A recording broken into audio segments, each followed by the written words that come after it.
Ever get that nagging feeling someone might be watching you? Well, today, that feeling's justified.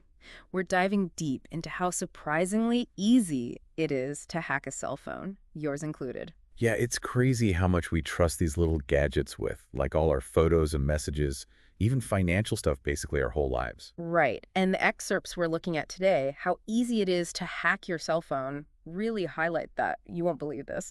There's this thing called the OMG cable. Just the name is scary, right? Looks like a normal charging cable, but It's anything but bad. DT normal. So picture this. You're out of phones, your battery's dying, they offer you a charger. Seems harmless enough. Right. But what if hidden inside that cable is a tiny Wi-Fi chip? Yeah. A&D, a mini computer. Wait, seriously, so just by plugging in a cable, someone can hack my phone? Absolutely. The second you connect it, it can inject commands, basically taking control without you knowing. That's like straight out of a spy movie. Is this some super expensive government tech? It was actually. The OMG cable was an NSA thing. Cost like 20 grand. But you can find them online now for around 200 bucks. So anyone could have one. That's unsettling. What can they even do with it? Well, it can act like a keyboard, typing in commands super fast, maybe installing malware without you noticing. So someone's stealing my data while my phone's charging? That's officially freaked me out. And you mentioned juice jacking, too. Yeah. We've all been there. Airport, phones dying. You see a public USB charging station. Lifesaver, right. Not necessarily. Those public stations can be rigged to inject malware the moment you plug in. So instead of power, I'm getting a virus. Great. How bad can this malware be? Think of all the sensitive stuff on your phone. Contacts, messages, even passwords. It's like handing a thief keys to your digital life. This is a minefield. Every cable, every charger, a potential threat. Can we even protect ourselves? We can. But first, we got to understand the enemy, right? Hackers prey on our trust in tech. We borrow cables, use public charging, making their jobs easier without realizing it. So we need to be way more aware of the dangers hiding in these everyday things. Exactly. And that's just the start. It's not only cables and chargers to worry about. There are even sneakier gadgets meant to spy on you without any suspicion. Oh no, it gets worse. Let's talk screen capture devices disguised as HDMI connectors, the ones you plug into a TV. Yeah, I use those sometimes. What's wrong with them? They can secretly record everything on your screen. Sending it wirelessly or saving to an SD card, you'd never know. So if someone borrowed my HDMI thing, they could be recording my online banking, messages, everything. Potentially, yeah. And this is just scratching the surface. Hackers have tons of tools, and the tech's always evolving, getting harder to spot. This is a lot to process, but it's good we're talking about it. But before we go full spy tech, where do these hacking tools even come from? Good question. A lot of them were made for penetration testers, Penetration testers. basically ethical hackers. Companies hire them to find weaknesses in their systems before the bad guys do. They're using these tools for good. So the same tools for good can be used for bad. That's a double-edged sword. Exactly. It's complicated. The tools themselves aren't good or are bad.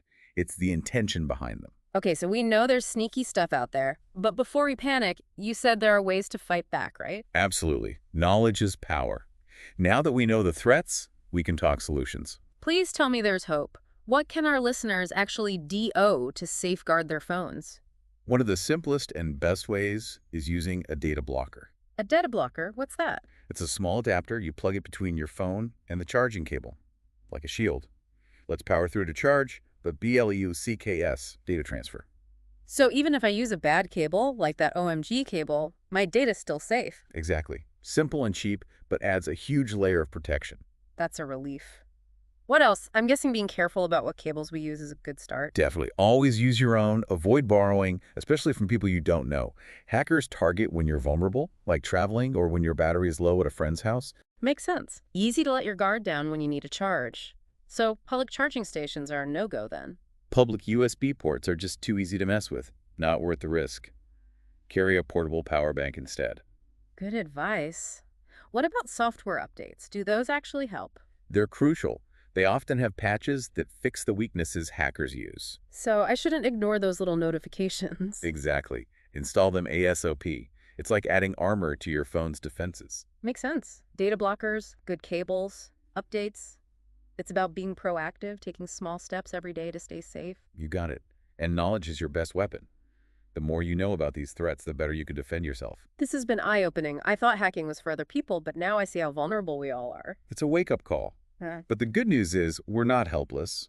We can control our digital security and protect ourselves. And it's not about becoming tech experts, it's about being vigilant and making small changes to our habits.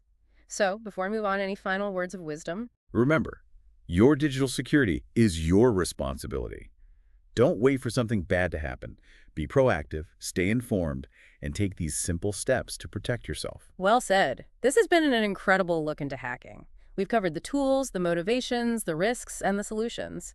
It's a lot, but now we have a better understanding of how to stay safe online. But hold on. Before we take a break, there's one thing we haven't fully talked about. Why do people want to hack us in the first place? What are the motivations? Stay tuned because things are about to get really interesting. That cliffhanger got me.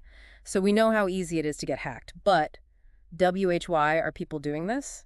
What's the motivation to steal our data? Well, it's not always about money, although for some, yeah, that's a big factor. Makes sense. But what else would make someone want to hack? Imagine someone good with tech, but frustrated with, like, big institutions seeing injustices. For them, hacking might be about exposing secrets, challenging those in power. So, like a digital Robin Hood, stealing from the rich but with data instead of gold. Not always that clean. Sometimes the reasons are darker. Think revenge. Someone wants to harm a person or company that wronged them. Hacking becomes their weapon. Okay, yeah, that's a bit more sinister. But sometimes it's just about the thrill, right? Like proving they can outsmart the system. Definitely. For some, it's a game, a puzzle to solve. They might not even care about the data, just the satisfaction of breaking in, showing off their skills. Wild to think about all those different reasons. It really highlights that hacking can happen to anyone for all sorts of reasons. Exactly. And that brings up something important. Remember how those penetration testers, the ethical hackers, use these tools? Well, now that anyone can get them, it creates a real dilemma. So the good guys and bad guys have the same weapons. Yeah, it's a double-edged sword. Security researchers use them to make systems safer. But now, anyone with bad intentions can get them too. How do we balance that? The need to test security, but the risk of these tools being used for bad stuff. Tough question. No easy answer. Some people want stricter rules on who can access these tools. Others think open access is important for innovation and transparency and security. Sounds like that debate's going to continue. But what does this all mean for everyday people who just want to use their phones without worrying about being hacked? It means we have to be proactive about our digital security. We can't just rely on companies or the government to protect us. We need to take responsibility for our own safety online. So we arm ourselves with knowledge, be aware of the dangers. Exactly. And we have to be vigilant.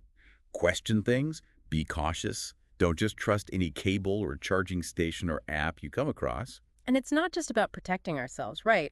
We also have to think about what this means for the bigger picture now that these hacking tools are so accessible. Absolutely. It blurs the lines between good and bad hacking. It forces us to think about how technology can be misused. You know, it's like the physical world versus the digital world. We have locks on our doors, security cameras, alarms to keep us safe. Great analogy. And just like in the real world, we need to take precautions in the digital world, too. We can't assume we're immune to threats. So we're all responsible for our own digital security. Pretty much, yeah. We need to know the risks, take steps to prevent problems, and stay informed about the latest threats. That's what makes this whole deep dive so important. It's giving us the knowledge we need to make smart choices about our digital lives. We've covered the how and the why of hacking, but there's one big question left. What do we do NW? Exactly. We've opened our eyes to the dangers. But how do we actually use what we've learned to protect ourselves? Perfect. That's what we'll cover in the last part of our deep dive. Practical tips and strategies to keep your phone and data safe from those who would want to steal it. Stay with us. Okay, so we know about the threats, the whys, all that. Now, what can we actually do to protect ourselves? It's easy to feel kind of helpless after all that. I get it, but honestly, a lot of it is just simple habits. Remember those public charging stations we talked about? One of the easiest things is just get a portable power bank. Yeah, that makes sense. Like your own personal charging station so you know it's safe. Exactly. And while we're on charging, think about cables. We've all borrowed chargers from friends or just use whatever's lying around, right? Oh yeah, all the time. But I'm guessing that's a no-no now. Best to be careful. You never know if a cable's been messed with. Stick to your own, and if you have to borrow, make sure it's from someone you really trust. Trust your gut and trust your cable. Got it.